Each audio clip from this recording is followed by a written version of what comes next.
आज 33 नंबर है। राधा नाम चतुर सन गुरुवर, देत भक्ति छाया जिमि तरवर। ये तीसरा सुख प्रारंभ कल हो चुका था, जिसका नाम है अवतार सुख। यहाँ भगवान के समस्त तो नहीं कहेंगे, क्योंकि भगवान के अवतार तो अनंत हैं, लेकिन 24 अवतार वर्तमान कल्प की बात कर रहा हूं जी। जो प्रसिद्ध हैं उसमें भी मनवंतर जो इस समय चल रहा है, तो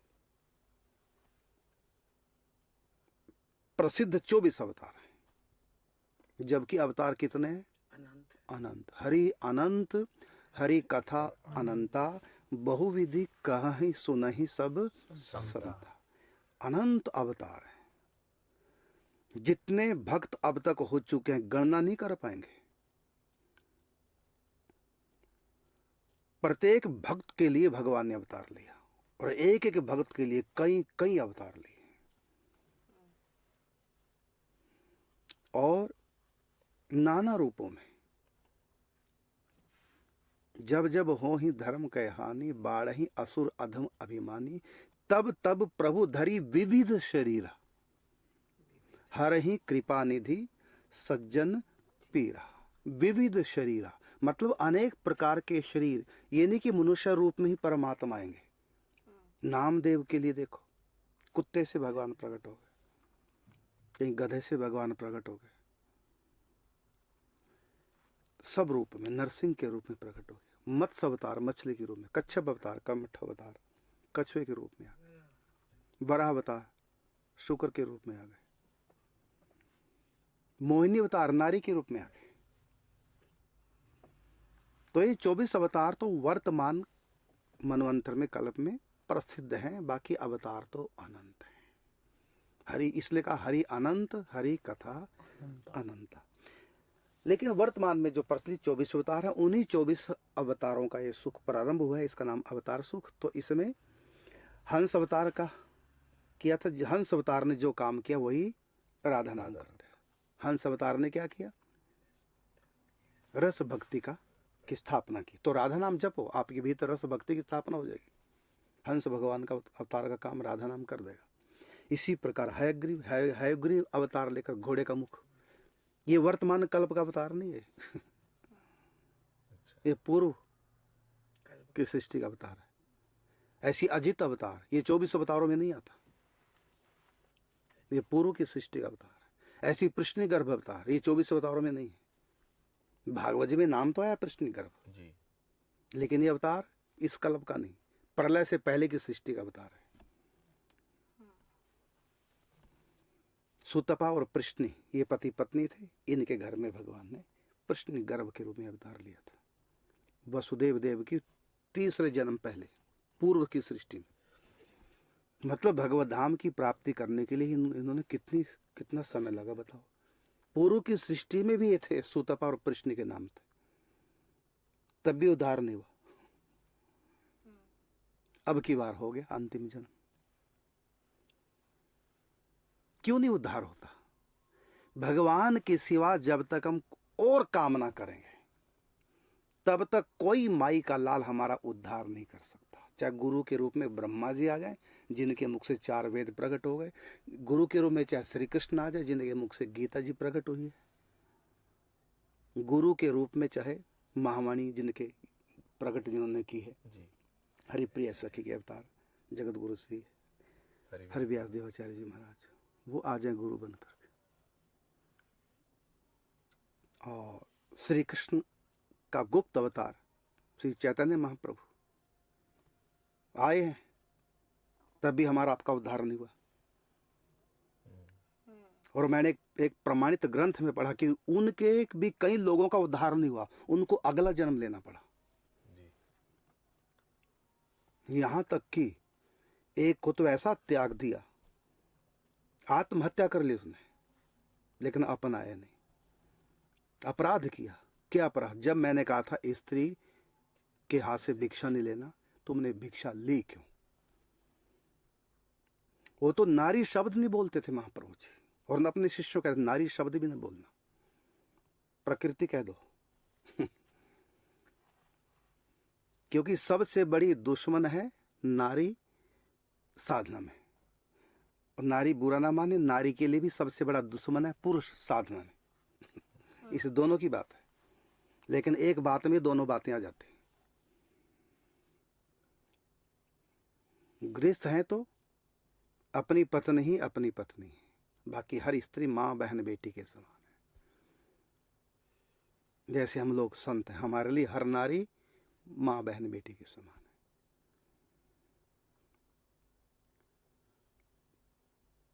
तो जब तक संसार की इतनी सी भी कामना रहेगी, कोई गुरु भगवान का कोई अवतार हमारा कल्याण नहीं कर सकता। श्री कृष्ण गए थे कल्याण करने दुर्योधन का, शांति दूत बनकर गए थे, संत बन के गए थे। संत का मतलब शांति दूत, प्रवचन देने, समझाने कह लो, कुछ भी कह लो।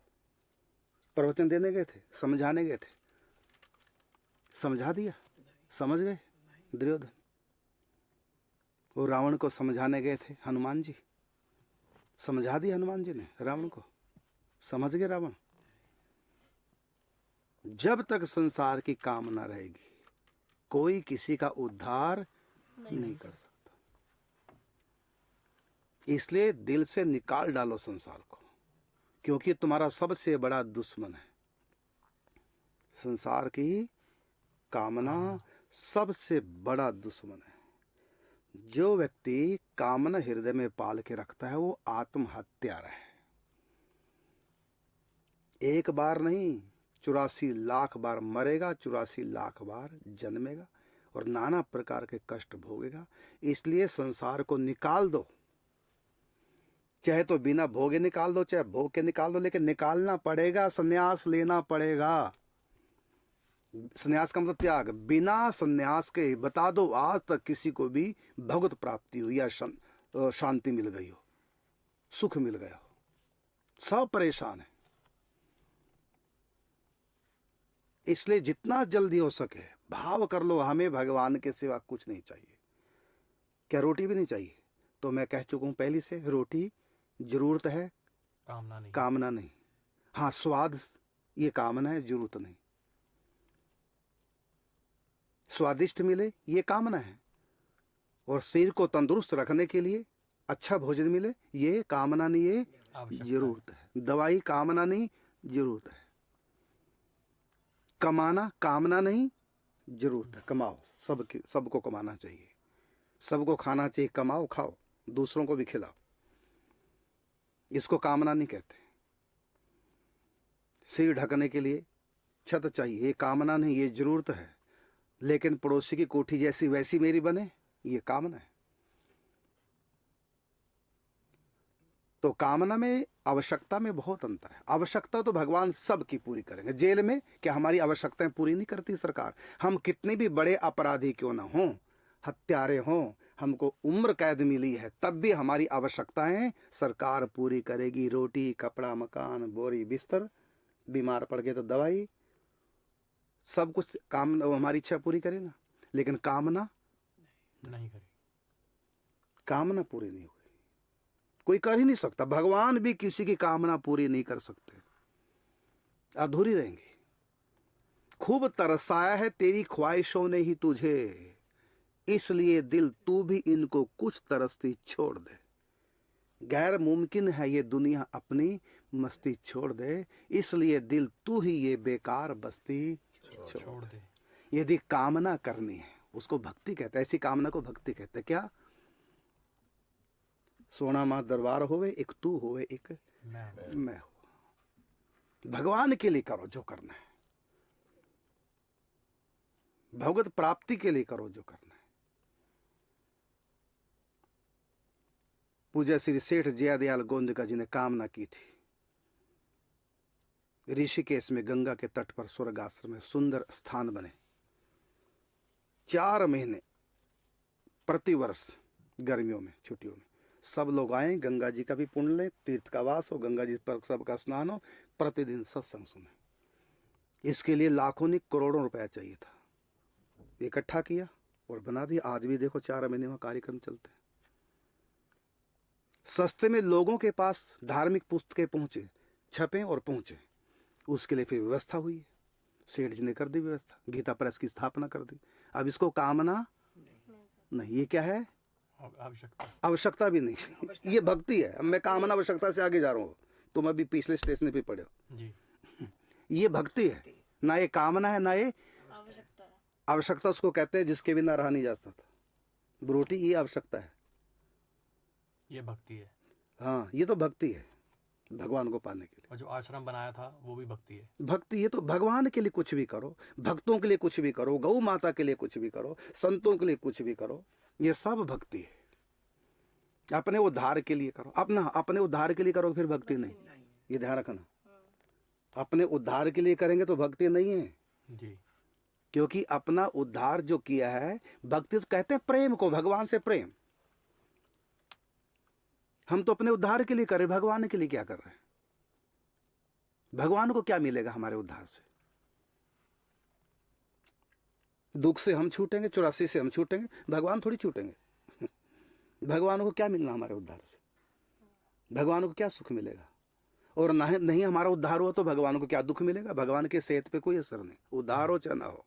तो हम जो भजन पूजा पाठ कर रहे हैं, ये भक्ति नहीं है, ये तो हम अपने कल्याण के लिए कर रहे हैं।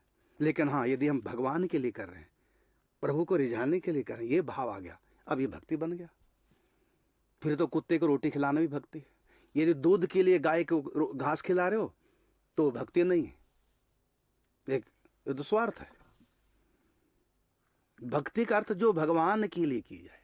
गौ माता की सेवा भगवान के लिए कर रहे हैं, किससे भगवान प्रसन्न होंगे, इसलिए गौ माता की सेवा करें, ये भक्ति हो गई। दूध के लिए कर रहे हैं, ये स्वार्थ हो गया, ये भक्ति नहीं।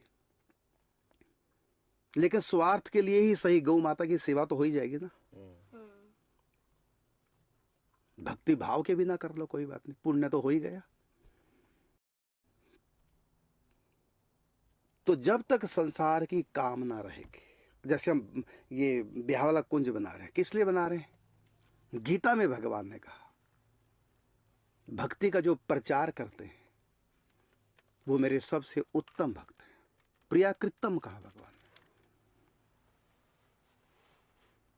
परम गुह्य जो मेरा उपदेश है भक्ति का, इसको जो भक्तों को प्रचार करेगा, यह इमम परमम गुह्यम मद भक्ते स्वविधास्यति, मेरे भक्तों में जो प्रचार करेगा उन दो श्लोकों का, जो मन मना भव मद भक्तो मद्याजिमाम नमस्कुरु, वो भगवान की भक्ति के जो श्लोक थे, दो तो थे नहीं हैं, तो उनके बारे में कहा। और ये स्वयं श्री कृष्ण ने प्रकट होकर के पूज्य श्री राधे बाबा को बताया। जब राधे बाबा को भगवान ने पूछा कि इसकी व्याख्या करो, ये जो मैंने कहा गीता में, यह इमम परमम गुह्यम मद भक्ते सुविधास्यति भक्ति मयि पराम कृत्वा मामे वैश्यत संशय सर्वधर्मान् परित्यज्य माम एकम शरणं व्रज अहम त्वा सर्वपापेभ्यो मोक्षयिष्यामि मा शुचा। और ये मैंने ये जो कहा कि जो प्रचार करेगा, यह इमम परमम गुह्यम मद भक्ते सुविधास्यति भक्ति मयि पराम कृत्वा मामे वैश्यत संशय, तो ये किसके लिए कहा? तो पूज्य बाबा ने कहा कि ये कहा आपने कि जो गीता का प्रचार करेगा, ये उसकी महिमा, गीता के प्रचार की महिमा।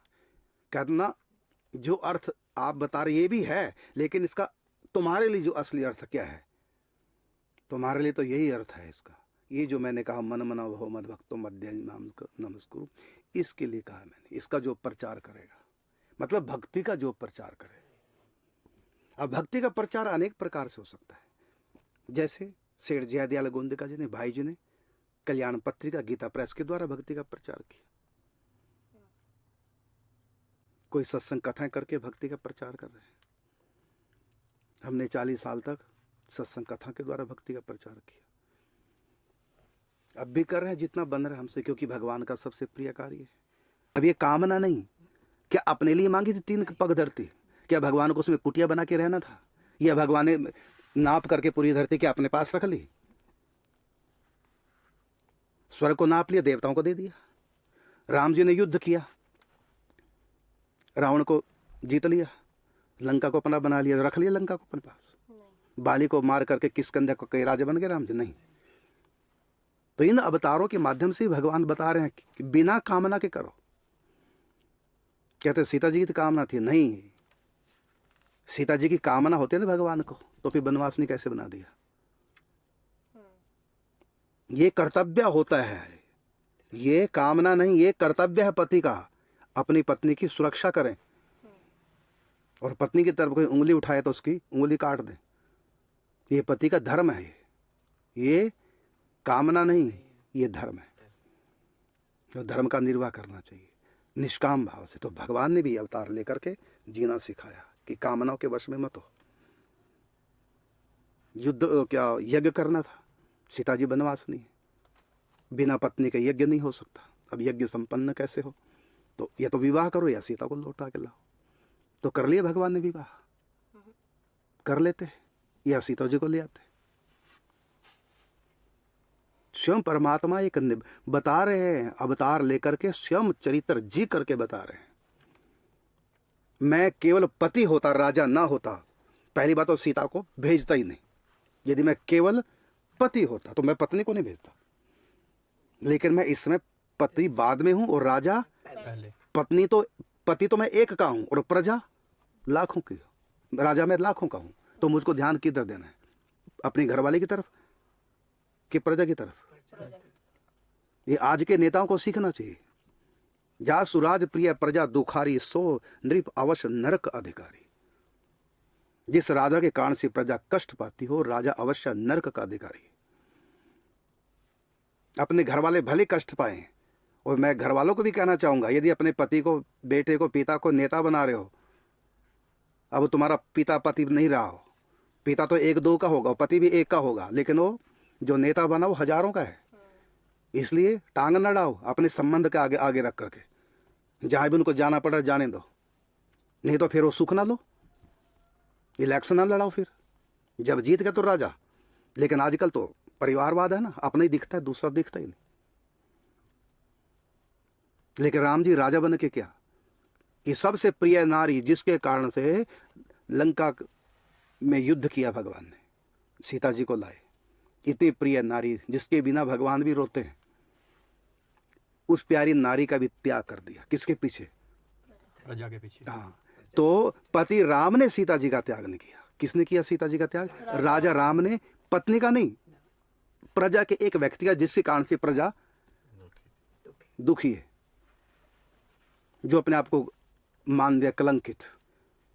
कैसा हमारा राजा, जो स्त्री पर लंका मेरी दूसरे घर में रही और अपने बाम भाग में बैठा दिया, यह हमारा अपमान है। कैसा राजा हमारा। तो ये पति सुन लेता तो दंड ना देता। जिसने रावण के छक्के छुड़ा दिए, मेरी पत्नी को कोई कुछ कहेगा, राम जी छोड़ेंगे? राम जी सोचा, नहीं, मैं पति नहीं हूं इस समय, मैं इस समय राजा हूं। राम सावधान,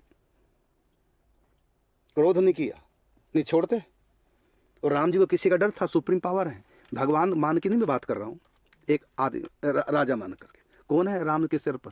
राजा है, कर देता ना काम तमाम धोबी का, कि तेरी हिम्मत कैसे पड़ गई अपनी रानी के बारे में या मेरी पत्नी के बारे में बोलने की।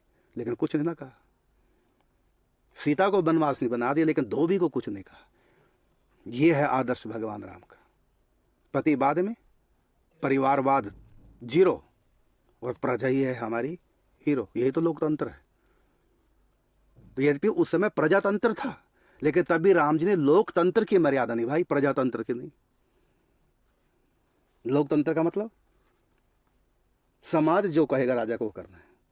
समाज जो चाहेगा, वोट समाज ही तो देगा ना, वोट का राज। तो वहां सीता जी के पक्ष में वोट नहीं पड़ी, सीता जी के पक्ष में वोट नहीं पड़ी, इसलिए सीता जी को वनवास नहीं बना दिया। तो राजतंत्र उस समय था, लेकिन राम जी ने लोकतंत्र की मर्यादा निभाई।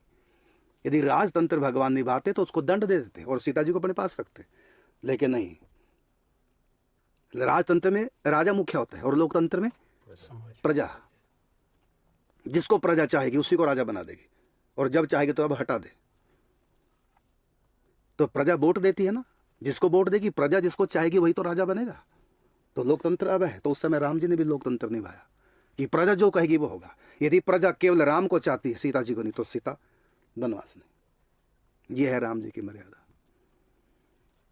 तो राम जी ने और हर अवतार ने लीला करके दिखाई है कि हम कामनाओं के वश में नहीं है। तो इस प्रकार से जो बताया जा रहा है कि वेद भक्ति रस राखत नीवा